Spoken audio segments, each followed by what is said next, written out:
If you've ever wished you had a podcasting pro with nearly a decade of experience whispering growth secrets into your ear, that's exactly what you'll get when you tune into Podcast Growth Tools with me, your host, Kylie Chandler. This is the ultimate show for you if you're ready to grow your podcast audience, skyrocket engagement, and turn your show into a traffic-driving, list-building powerhouse. I've been in the podcasting world since 2015, helping creators like Amy Porterfield grow their shows to over 1 million downloads a month. My superpower? Breaking down proven podcast strategies and marketing techniques into step-by-step guidance you can actually implement without fluff, overwhelm, or guesswork. On this show, we're getting real about what actually moves the needle when it comes to growing your podcast audience and using it to boost your email list growth. From actionable insights and expert interviews to behind-the-scenes secrets, I'll help you turn your podcast into a traffic-driving, list-growing machine. Grab your earbuds, hit subscribe, and let's take your podcast to the next level.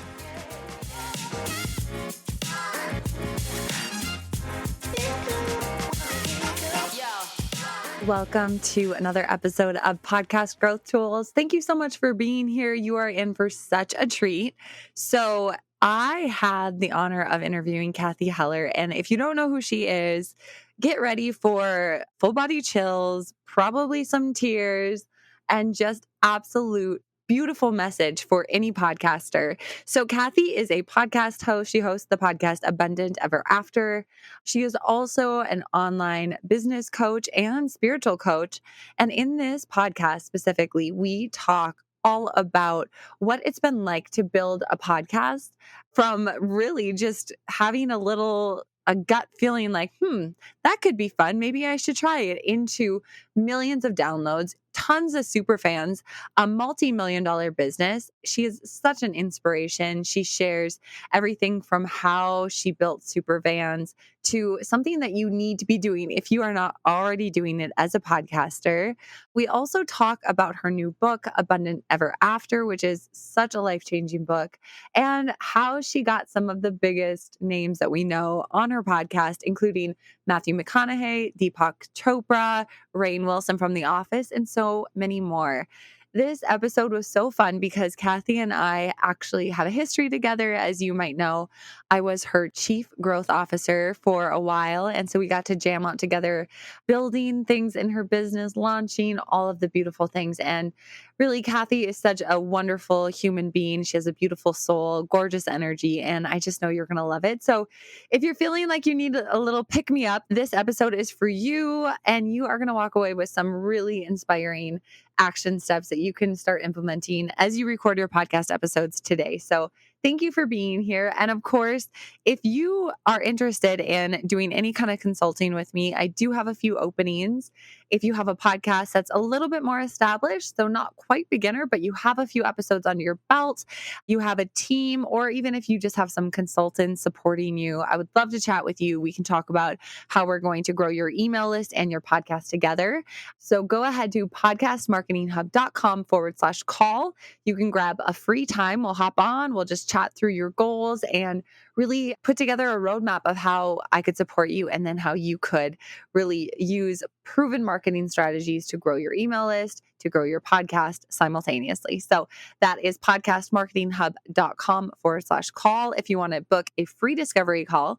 I can't wait to talk to you. And thank you so much for being here. Enjoy the episode. Welcome to the show, Cathy. I am so honored to have you here. You're so sweet. I feel like you look a little like Tinkerbell, and then your energy is a little Tinkerbell-ish. That's a verb now. I love that. You're such a girl mom, to use Tinkerbell as an example. Either Moana, what's my big example? It's always some little princess fairy person that but there's a lot of truth in those things and a lot of magic. Well, you're magical too, and this is such a beautiful full circle moment. We've gotten an opportunity to work closely together. I adore you, and you know that. And I'm just excited to have this conversation, share your story, and the biggest lessons that you have learned being a successful podcaster. So how does that sound? Great. So good. Well, I love your story. So bring me back all the way to the beginning. What made you sit down and go, okay, I'm going to start a podcast? Yeah. It It was one of those things that really was just kind of this like, you know, what would be crazy? Let's start a podcast. Like it was one of those things because at the time that I started my podcast, it wasn't like I was a connoisseur of podcasts. I wasn't a podcast listener myself. It wasn't like I knew anything about podcasts. It was that I had this thought out of like nowhere, which was like, I've been hearing people talking about podcasts and I wonder if I should have one because I used to be a songwriter. And so I do love recording and I do love using my voice. And I had this like thought, literally like it was like a nothing little whisper. And the next day after I thought that thought, my friend said to me, you should start a podcast. And I'm like, it's so funny you just said that. And then she emailed me. And you know, sometimes when your friends are being nice, they'll introduce you to people on an email. So she emailed me an introduction to this woman who sold ads for Adam Carolla. And she's like, you two will like each other. Just go to lunch. So I had just had my youngest daughter and she was 3 weeks old. And I thought it was uncanny that the woman she introduced me to had the same name as my daughter. So it felt like a little bit of like a serendipity, like a sign. So I go to lunch with her and my daughter's name is Madeline, like the little girl in Paris. So she's like, my name's Madeline. I'm like, that's just like some people are Maddie or Madison, but it just felt like very serendipitous. And so I said to her, so what would it take for me to start a podcast? And she goes, well, I sell ads. So she goes, for me to sell an ad, you'd probably need like 12,000 downloads. And I'm thinking, well, that's insane because my mom's not going to download it 12,000 times. So I'll never do that, but hell with it. So she goes, but if you let go of that thought, like, what would you want your podcast to be about? I'm like, well, I haven't really thought about it, but I said, I wonder, since I was a songwriter and I had a record deal and then I got dropped from my label and then I wound up for 10 years writing music for all these TV shows like Switched at Birth and Younger and McDonald's commercials. And I was making like 400 grand a year writing music in this way that no one knew was another possibility. It was just like, you either are famous or you're not. Like nobody considers that there's a million ways to get paid to do what you love. And I was doing this for 10 years. And I had this thought, I wonder if there are other people who are working a day job because they have some creative gift and they gave up on it a long time ago, because if they can't be Picasso, then why would they paint? And it's like, well, there's a million other ways to get paid to paint. It's not like you're Taylor Swift or you never touch a guitar. Like there's so many in betweens. And so I thought, I'm going to start a podcast. And I asked my husband, what should I call it? And we were kind of riffing on names. And he said, how about, people always tell creative people, don't quit your day job, right? Like, come on, like be serious. He said, how about if it was the opposite? Don't keep your day job. Like you would encourage creative people to remember that there are other options and other ways for them to use their creativity. And I'm like, I love that. So I start this podcast called Don't Keep Your Day Job. And at the beginning of the show, I said, the opposite of sadness is not happiness, it's purpose. And creativity, when it's not used, it turns to grief. Like you have a soul that wants to be expressed. And if you've ever seen children in a classroom, they're all creative. And whether you're drawing or painting or writing or speaking or running any kind of business, you're being creative no matter what. You're creating an idea, you're playing with thoughts, you're playing with things. You know, Seth Godin teaches marketing, but he's a total creative. So I started thinking about how people are really, most of the time, if they're at a quote unquote day job, often, not all the time, but often they don't feel alive by that experience. They feel kind of like numb and not so fulfilled. So I decided to interview on the podcast people who were fulfilled doing what they loved and getting paid to do things that really felt like them. So I just started asking, because I wasn't yet so well known that I could get anybody I wanted. So I started out with like, who do I know who has this, who's creative and gets paid to do what they love? So I knew a friend from high school had opened up his own bakery in San Francisco, and it was all the rage and everybody loved it. And it was being given all this press. I'm like, I'll interview him about opening a bakery. And that was a great interview. And then I interviewed a friend of mine who's a woman, who's a director of American Horror Story. And I was like, it's just cool to be a female director in TV. So I interviewed her. And then I interviewed a guy who started blowing glass and did pottery. And then I interviewed a choreographer. And then the show started to take on a life of its own. And it started to have this like cult following because there were so many people who felt it really nailed their pain point.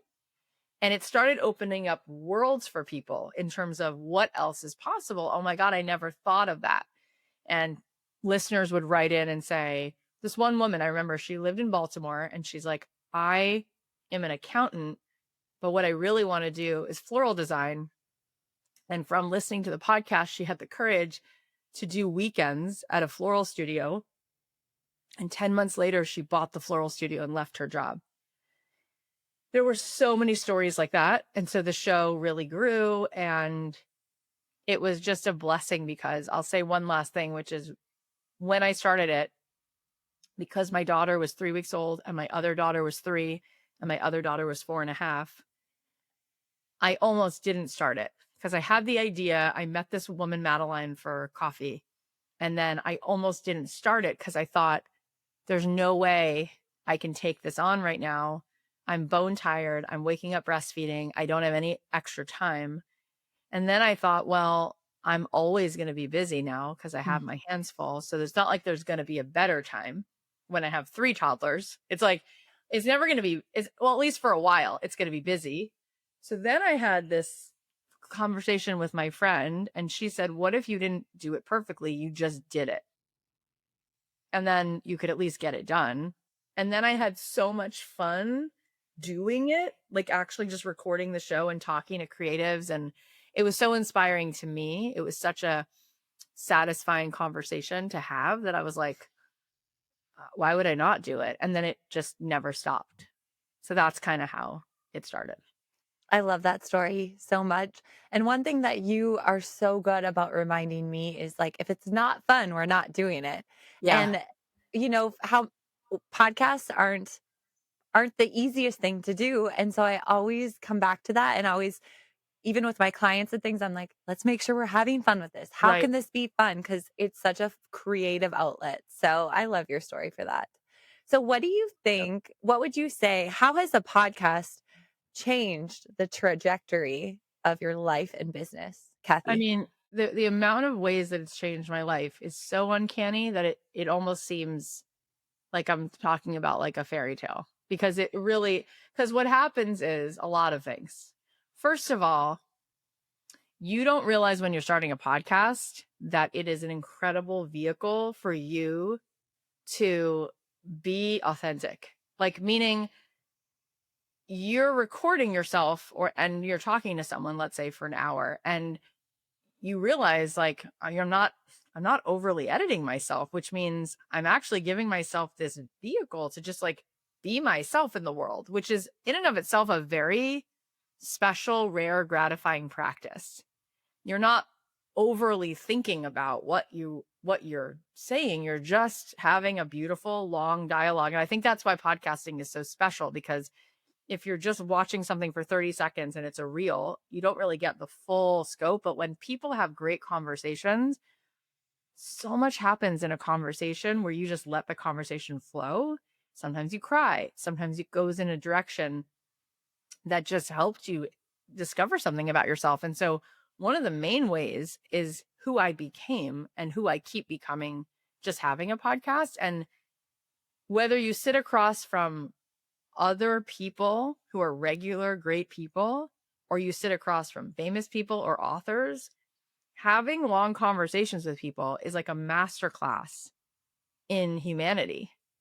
And so, I mean, we've done 1,000 episodes and I've talked to, regular people who just like have a bakery in the Midwest. And I've talked to people who've come back from the military, and I've talked to women who are founders and people who have $1 billion business and people who have a $45,000 business and people, all kinds of people. And it makes you a better person. Like, I've grown so much as a human. I've learned so much. I mean, think about how many hours you sit in class if you're getting a degree in college. 1,000 hours sitting across and really listening and being in beginner's mind and being curious and listening to people. You learn so much. So that's one thing. And then another thing is the opportunities that come from developing an engaged audience you realize, oh my God, these people really know me. So because they really know me, all of a sudden it's like they feel like we're best friends. And so I have influence in their life. Like people are writing to me saying, well, I've been listening to you for 3 years or 8 years, or you don't understand, because of you, I spoke, my authentic truth to my husband or to my dad, or I'm showing up in my work different. I raised my prices. I'm doing something more. That's wild. And when you have an audience and when you have real engagement with an audience, they want to hang out with you. So I started throwing things out in the world, like I'm hosting a workshop or I'm going to have an event. And we started making millions of dollars every single year. And it wasn't even linear. It wasn't even like, oh, you know, I got this certification that says I'm allowed to start a bit. It was like I started a podcast. And the thing is, what people are looking for from you is the actual transformation that's happening already when they're with you. So it's like, if they're listening to your podcast and they're getting value, they're getting value. So it's like, I interviewed the McGee's, Studio McGee, right? The couple, they do this like design show. No one's asking her like, oh, who did you apprentice under? They're just like, for whatever reason, she started an Instagram account. This is how it started. She was interesting. People liked her design ideas. They started hiring her to do interior design. Next thing, it's like, Jesus didn't have a PhD. It's like, it's interesting when Joe Rogan he's not an expert in anything. He's an expert in asking questions, right? And whether you like him or not, it's not the point. The point is, when people spend an hour with you a week or 30 minutes with you a week or whatever it is, there is so much that just happens when the time people spend with you adds value to their life. And so just being yourself and sharing your story sometimes adds tremendous value to somebody's life, right? Tony Robbins didn't even go to college. Him getting up and telling his story over and over and over again in many different ways has helped millions of people do things they can't believe that they could do just from telling his story, right? So it's really powerful. And so, yeah, it created all those opportunities. And then other opportunities, I think it was my third month having a podcast, and I got, or maybe even less than that. It was like within the first several weeks, I got an email from a woman who was a lit agent. She was on a train in New York City on a subway, and she's like, I'm listening to your podcast, and this is a book. Don't keep your day job. I want to help you get a book deal. And I'm like, what? It's crazy. And so my podcast turned into a book right away. Like I had a book deal within 6 months of having a podcast. And then I was nominated for a Webby Award. And that was huge because like I didn't even tell people to go vote for me. It was just like, I guess people like the show and that happened. So that was cool. And then Apple featured us many times and our audience grew. And so now because of the podcast, I've created an audience. I've made money. It's changed my kids' life because they see their mom doing something brave and feeling so lit up and on purpose all the time, which is a great thing for them, right? Like I have 3 daughters and I want them to feel like they get to live on purpose. They get to feel excited. They get to do what they love.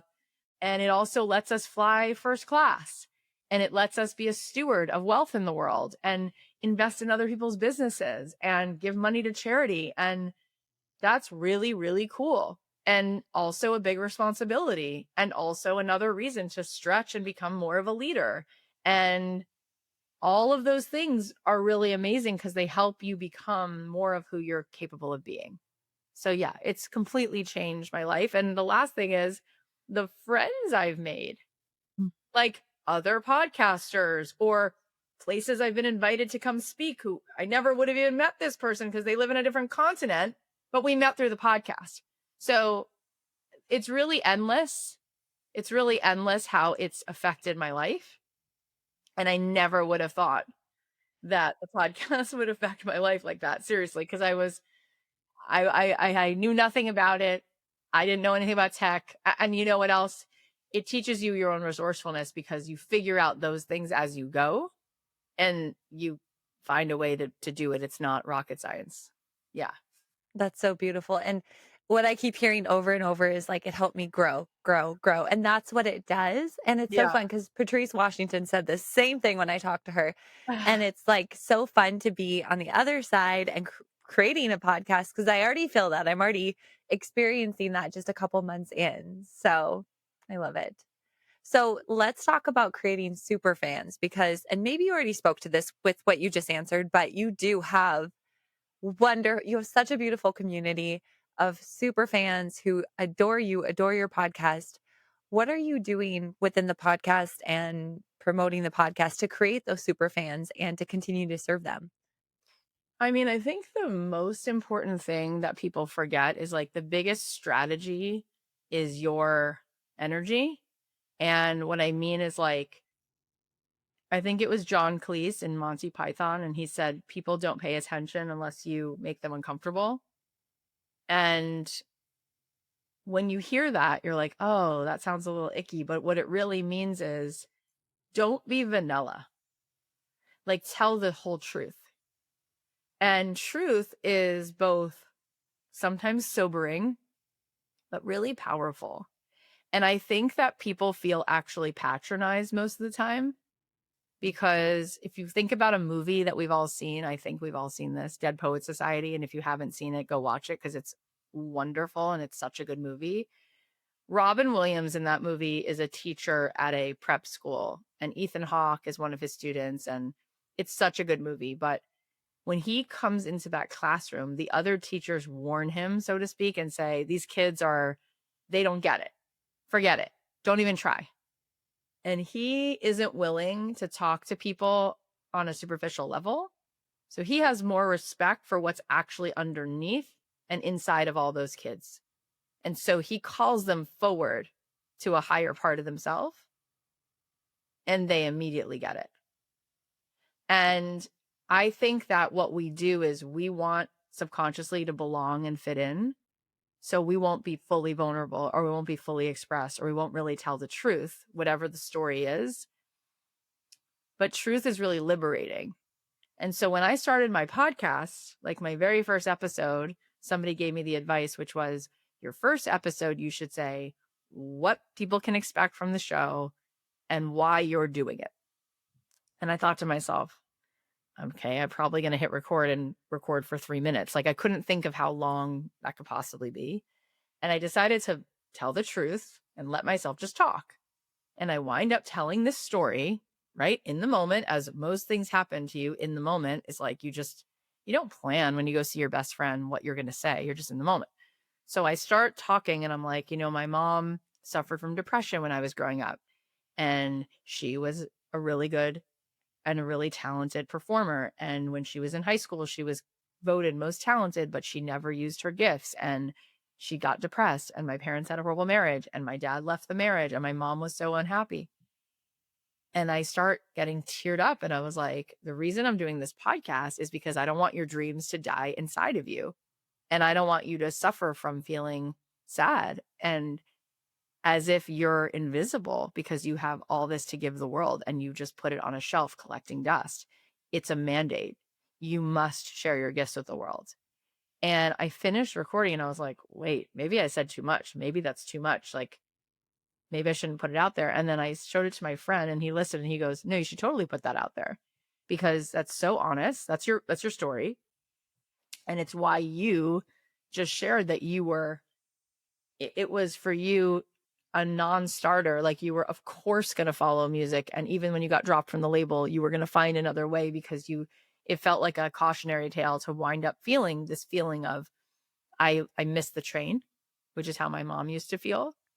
When my mom graduated from high school, just to finish the point, the woman who understudied her in the senior play asked my mom if she wanted to go audition for a Broadway show. And my mom said she couldn't because she was going to get married that summer. And to her, getting married meant giving up her dream. She couldn't see a way to do both. And her friend went audition for Little Shop of Horrors on Broadway and she got the lead. Hmm. And then they made it into a movie with Rick Moranis and Steve Martin, and her friend played the lead in the movie. And my mom told me that story while she would brush my hair my whole life. And she would just stare out the window and never want to like get dressed. And it like makes me cry to think about it because we all know someone like that.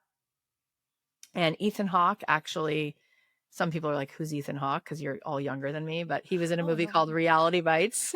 Mhm. And Oh, such a good movie. yeah, a million, you were probably like 3 when it came out, but Probably. yeah. So Ethan Hawke recently did a TED Talk and he was talking about creativity. And he said that his grandmother died at like 90 something. And when she died, she wrote this like memoir of her life. And it was like 45 pages or something. It was all about her life. And she had lived through 2 world wars and she was a widow and she had all these grandchildren. She had so much to say. And meanwhile, out of 45 pages, she wrote 11 pages on this one summer once when she did costume design for a theater, Mm, because that was the most exciting, liberating summer of her life. And he said, I read that and thought, 95 years old, lived a whole life, wrote 45 pages, and 11 pages are on one summer. She let herself work in this theater and sew costumes because mm, creativity makes you come alive. mm, And so when I started the podcast, it wasn't just like, here's another how to build a business podcast. It wasn't like, oh, if you want to be an entrepreneur and you want to make, it wasn't that. It was a mandate. It was like, God gave you a gift and you know you have it, and you've been told that it's not realistic, or you don't think you're enough. So you don't even try. And now you've just given up. You don't even take the shot. So you just work for your uncle's insurance business or whatever, and you're miserable and you don't deserve to feel that way. And so what I'm saying is creating super fans, I think, comes from not holding back, because the things that go viral is because somebody sends something to their friend and says, you have to hear this, because it's not vanilla. It's not the same thing everyone else has already said. It's what you had to say and the way you said it. And mm. I think when you speak that way, first of all, I think that's what really draws people to you. And I think that's something everyone can do more of. I think we just don't let ourselves fully like unleash. That's number one. Number two is the person who was giving me advice when I started my podcast said to me, his name is Tim Street. He said, I met up with him and I asked him for advice. And he said, the way that you do a podcast is you think about your audience and their biggest pain point while you're doing every interview. Like, what's Mhm. their biggest pain point? And so instead of just talking, it's like I'm becoming the ambassador on behalf of what I think I've heard my audience say. And then there's no end to how often people need to hear that answer, right? It's like if you have body issues, you want to keep hearing people talk about, whatever, self-acceptance or what you're going to do to biohack or whatever the thing is. There's no end. It's the thing you're really interested in. So I really keep that in mind. And there were a lot of ways that we grew a community also around the show. Like, for instance, when we first started the show, we started a free Facebook group. And for 5 years, we would just have people like, hey, if you like the show, after party with us, come be with us in this free Facebook group. It grew to 65,000 people who were active and hanging out and enjoying meeting other people who were creative entrepreneurs. And I would show up there and go live. And it didn't matter to me if there were 8 people or 18 people or 118 people. I would just kind of chill with those people. And we would provide like some extra resources if you were in the free Facebook group. And eventually those people got even more interested in like, oh, what else? How else can I connect? So those are, I mean, I could keep going, but those are some of the things that I would say. Well, there was so much within what you just said that I was getting chills. I was getting teary eyed. I'm getting ideas. So here's what I'll say. Of course, I always love talking to you, but I definitely come from, as you know, very structured. I want to make sure my episodes are very tangible. But to hear you say this is already getting me to think like, how could I be more vulnerable in my episodes versus like, I have to make sure they're getting a step by step. So I just want to say to anyone listening, one, if you have an idea on your heart for a podcast and you haven't started it yet, just record, just get started. And then the other piece is if you have a podcast and you feel like you could maybe peel back the curtain a little bit like I'm feeling, I would encourage it. Do you feel like there's ever been a time or maybe a couple times where you've recorded something and you're like nervous to Yeah. publish it? Oh my God. I mean, one time I went through a miscarriage, but it was like Mm, really, really sad and really heavy. And I do a show every Monday. So I felt really weird putting out a show that we already had pre-recorded because we usually have a few sort of like in the can ahead of time. It felt really weird to have a show that Monday, the day mhm, after I just went through this horrible thing, when it wasn't true. And yet I felt worried about sharing the story because the baby, it was in my 20 something week in mm, pregnancy, and the pregnancy had to be terminated because he had a hole in his brain.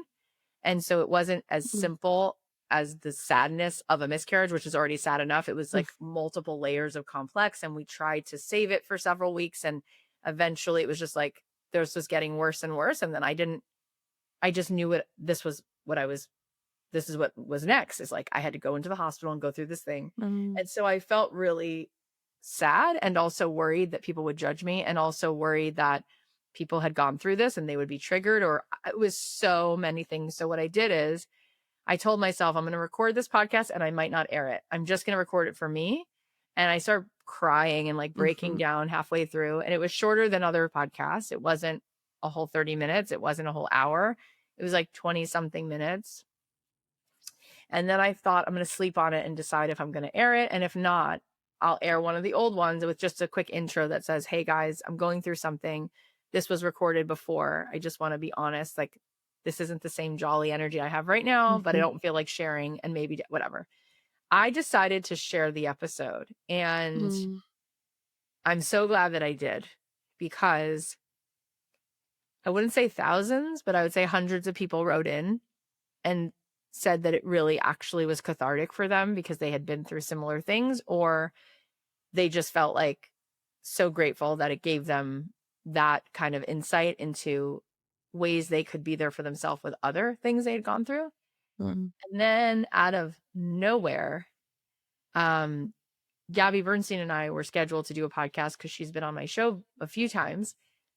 And I kid you not, we had been through almost the exact same thing.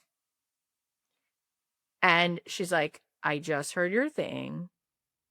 Oh my God. And she had not come on to talk about that. She was going to talk about her newest book at the time. So she and I start crying and having this like really, really, really beautiful conversation that was really like very like precious and gentle and fragile, mm, and so unrehearsed and so raw. And I said to her on the thing, I'll edit this out. And she said, don't, keep this in. She goes, I'm actually really, really glad that I get a space to have this conversation. Please don't cut it out. And so that stayed in. So people know, she gave permit. Like, it was like, she was like, no.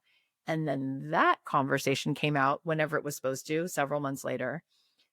And it just shows you that we're all so much more alike than we're different. And the thing that you mhm, think is like too much, your like broken, most vulnerable pieces, people feel like, I might not have gone through that, but I know what it's like to have gone through my own version of that.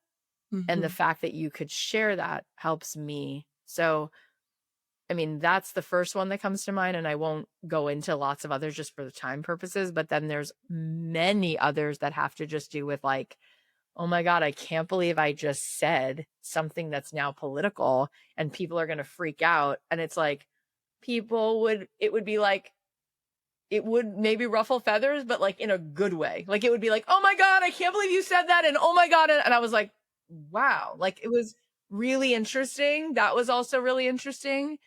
And along those lines, what I realized is the amount of time we spend wanting to make sure that people like us is exhausting.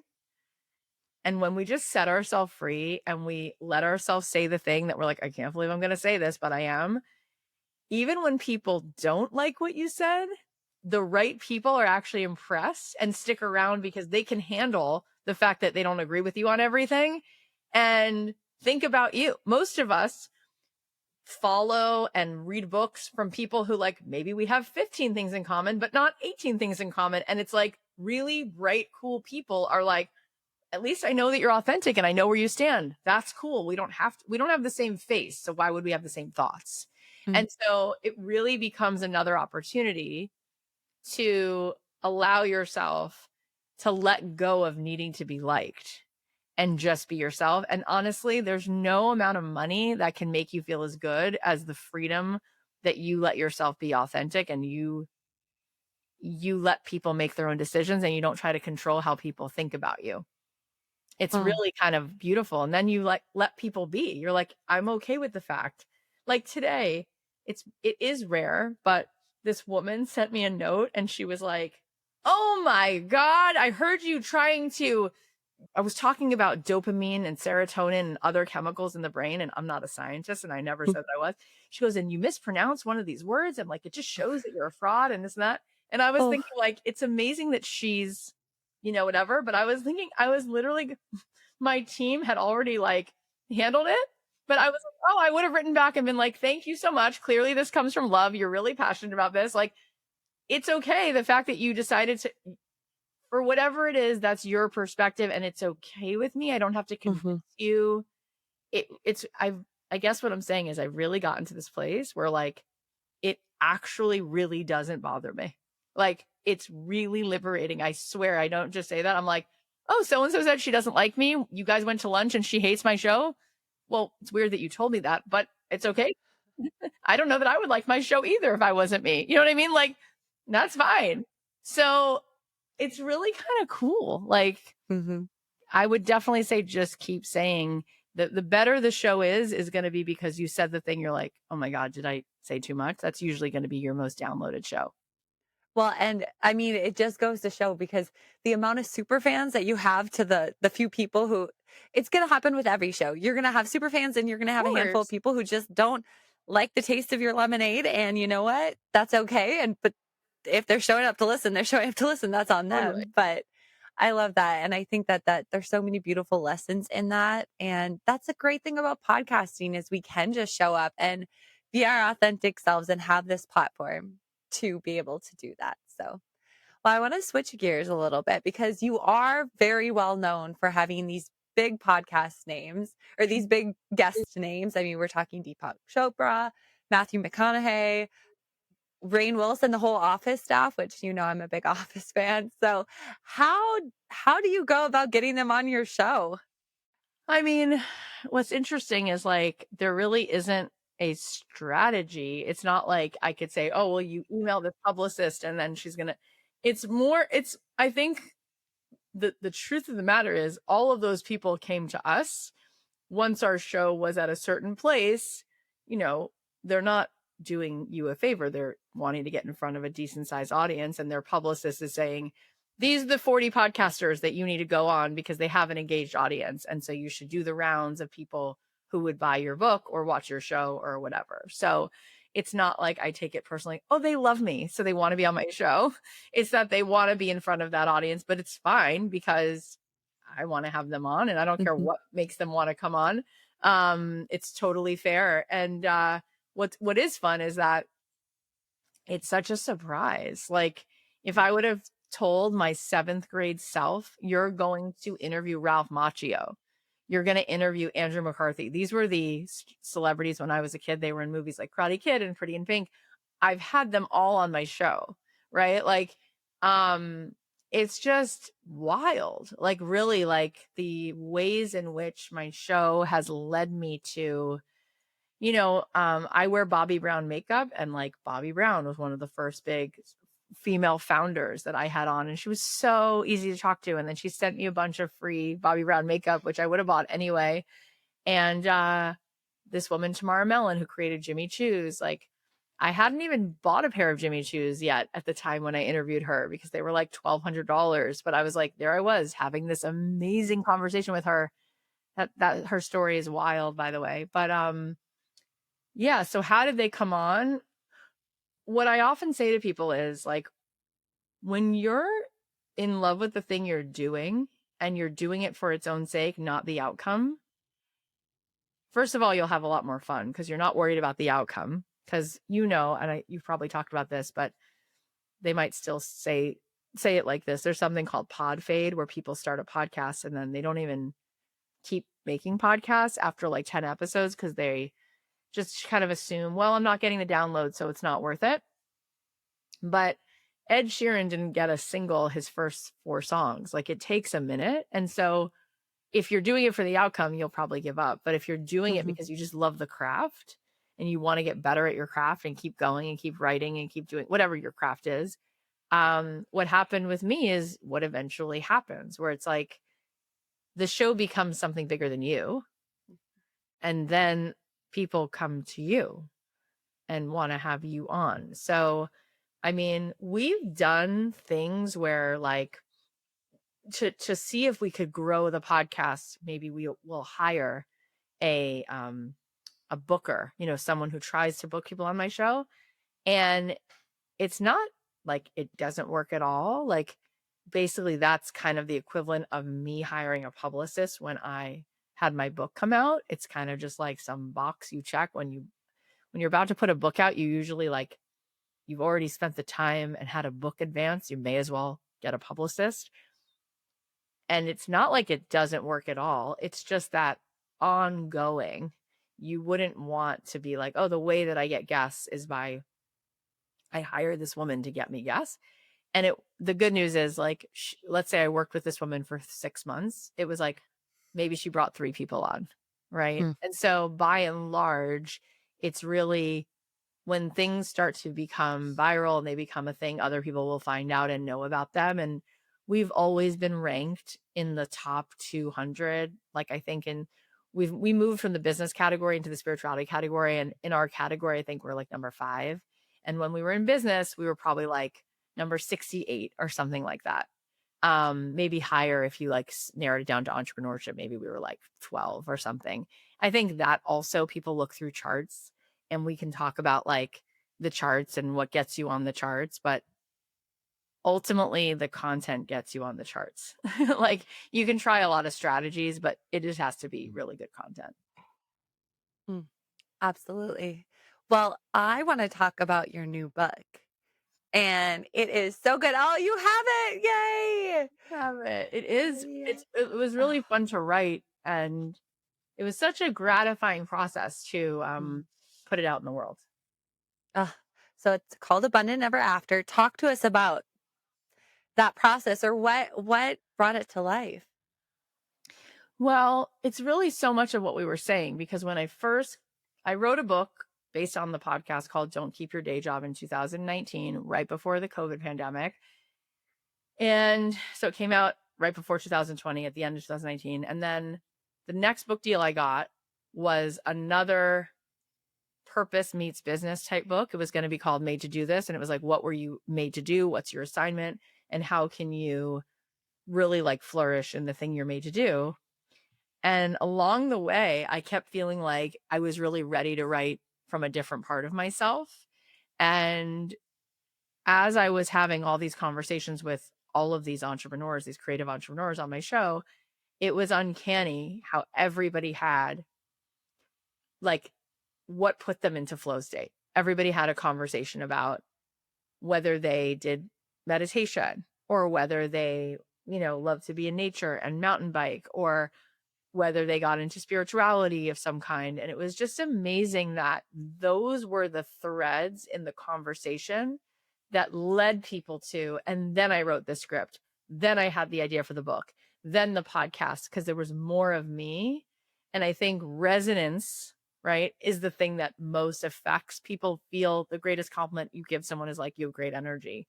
So what does it mean to be in a state of being where you Mm. even like your own company? You're in a high vibe state. And so behind the scenes for me was I spent 3 years studying at the Mindfulness Center at UCLA when I was in my 20s. And I taught meditation for a while when I was a songwriter. I did that on the side. I used to teach meditation groups. And I had spent 3 years in Jerusalem, and I had learned what I felt was like such an incredible sort of grid to the universe. And behind the scenes of my music and my being a mom and my podcast was this like very robust mindful practice and spiritual practice. And I thought, wouldn't it be interesting to like really dive into that? And so in year 5 of the podcast, and I want to just give people permission, in year 5 of the podcast, when it already had like 40, 30 million downloads, whatever it was, I changed the name from Don't Keep Your Day Job to the Cathy Heller Show, because I knew I wanted to change the name, but I didn't know what I wanted it to be yet. So I was like, I'll just call it the Cathy Heller Show because people are familiar with me if they listen. And then about a year after that, I said, why don't we call it Abundant Ever After? Because people always say they want abundance. They want an abundance of wealth, an abundance of creativity, an abundant. And I was like, but really what they need to get that is the abundance of their own energy and how do they move into flow state. So we had 2 years of conversations with Deepak Chopra and Marianne Williamson and Tony Robbins and John Kabat-Zinn and all these spiritual teachers. And it was such good stuff. And I was just like pulling pieces of episodes like, oh my gosh, oh my gosh, oh my gosh. And I put all that together. And then, of course, I was like, and now I need to really add my story. And the truth is that as vulnerable as I had been, I think in my mind, this was even more vulnerable. It's like, what about people who don't like to you hear someone talk about God? What if people are like, oh my God, she's talking about God, I'm going to tune out. And then I was like, yeah, but for people who are spiritual, whatever they call it, God, universe, the divine, like they'll get it. And I was like, I can just be me, like they're going to get it. And so I'm like, no, Kath, just tell your story. And so I told this whole story, and it was really fascinating because I think the thing that we're always deeply seeking is a connection to something that's transcendent. And so it was like even the next level. It was like, okay, we told a story about creativity and using your gifts and contribution, but what if there's another story about just being and how you're enough and how there's a connection you have to God and how the divine lives inside of each of us and how it just the basic, most simple moment you can just enjoy your life because it's all been created for you to enjoy. And you don't have to prove and constantly punish yourself for not being enough. And what if you're a blessing to somebody else, just being present for someone else? And what if love is the greatest assignment? And what if we're so all capable of being loving because we have this heart that never runs out of love to give? And that same heart never runs out of the capacity to receive. And what does it mean to be a receiver? And what does the Kabbalah say about that? And I wove it all together. And I will say this, and I think you and I for sure have had this conversation, but when I got the book deal, I then said, you remember, I said to everybody who I was working with, I'm allergic to hitting the bestseller list because to me, this book was the assignment. And then whatever happens, it's none of my business. It felt that fulfilling to say these words. So I was so grateful. And then without even really looking, because I really stopped cluing into like, how do you hit the bestseller? I just didn't want that to be, it didn't feel fun to go on a 6-month journey of pressure. So I opted out of the pressure. And then sure enough, the book hit the USA Today bestseller list, which was wild because I didn't do the things. I bought 4 copies of my book, not 1,000. And I did not have 4 events that I asked them to do a book by. It never happened. And then I thought to myself, what would be really cool is if it doesn't hit the New York Times bestseller the first week, but if it's just such a consistent good book that it winds up on the list in a year or so because it belongs there, because people passed it to their friends and their friends. And so we just found out that the book is coming out in paperback, which is a good thing. They usually don't do the paperback after the hardcover. You have to find out. So I think because we've had consistent sales, it's coming out in October on paperback, but obviously right now it's out in hardcover. And it's been in all the airports, which is so fun. Like I've been on a flight and I get off the flight and I'm like, my book is like right there in the front in this airport in LaGuardia or wherever. And I'm like, it's really cool to see people reading this book in the middle of like the wilderness. Well, I adore your book, and that's just the thing. It's like my go-to birthday gift for loved ones now. Oh, So, but I think if I had to pick a couple things that I love the most, one I will say is I was reading it in December, I think, Yeah. and because it came out then and I got it right away. And the one piece that you talked about how you walked out of the meditation Oh. and then you came back in and they said, it's not about, I can't Not remember what you not said, but you thinking. said, It's not about not yeah, it's about being curious. Kathy, I've meditated every single day since I've read that passage until now. Every single morning, it's like part of my routine now. Even if I can get 5 minutes in, and I've noticed it so much in being a mom, in being an entrepreneur now. So that is I mean, if one thing alone, that's huge what I took away. But the other thing I love is how I always am thinking about receiving and being open to receive. And then how you talk about it's already in escrow. And Yeah, I sorry just in escrow. so It really is. It's first of all, I love knowing that that helped you. It really helped mm, me. I think a lot of people think that meditation means you have to clear your mind, but there's no such thing because the heart is meant to keep beating. It's not going to stop. That's a good thing. And the mind is meant to think so it doesn't stop. And if you look out at the ocean, it's always going to be waves and choppy. That's just what that's what it does. So it's very anxiety provoking when you sit down to try to meditate and your mind is going, you're like, ah, I'm doing it wrong. And it's like, no, actually, the goal is not to stop thinking. The goal is to change your relationship with your thinking mind. And so you bring a non judgmental, curious witness and you go, wow, this is just interesting. I'm thinking about the same argument I had with my mother in law again. Or, oh, I'm thinking again about raising my price and feeling scared. Or, oh, I'm thinking again about how my husband is not getting me. And if you just bring curiosity and a non judgmental witness, it changes everything. And as Martha Beck said to me, I love her analogy. I want to give her credit. She said, and I put this in the book, she said, in the mind, when you're in the mind unconsciously and you're thinking the thoughts and you're not noticing them, you don't feel great most of the time because they can be very like difficult thoughts that you don't mhm, realize because you're unconscious, right? And 46% of the day, we're just unconsciously having the same thoughts we had yesterday. And very often it's like a self critic or it's like the same negative loop about what you're worth or the world or what's possible or whatever garbage.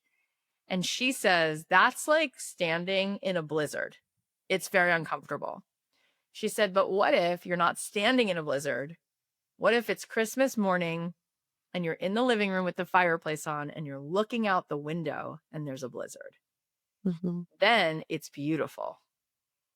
And so when you're witnessing the mind and you're giving yourself the gentle compassion that minds just do what they do, it's actually quite beautiful because you unhook from all that stress and cortisol that the mind generates. And you're just like, wow,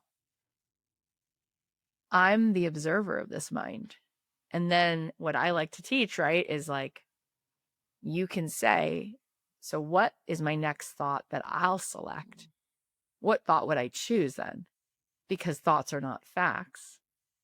And just because I thought it didn't make it true. So, what is true? And what do I want to use as the thought that takes me through my day? How about my job is to know that I'm enough, have fun, and be the most loving version of me. Oh, those are great thoughts, mm, right? How about what would ease feel like? How could I do what I have to do today, but from a standpoint of no pressure? It's like when you start selecting the thoughts you're choosing, even if you do it 3 minutes a day and the rest of the time you're in the blizzard again, it'll have a mhm. major positive effect on your life, even if these are micro doses of Mhm. you having loving consciousness in your life. That's how powerful it is. And it changes the neuroplasticity, of course. And eventually you feel so good being at ease that you don't want to get sucked into the blizzard anymore. Oh, I love it. So everyone go out, get her book. I'll link it up. You need it. It's an assignment. It's required. Required work. Okay, Kathy, I have one more question, and I feel like it might be a tough one for you. Out of all the interviews you've done, what has been your favorite interview and why?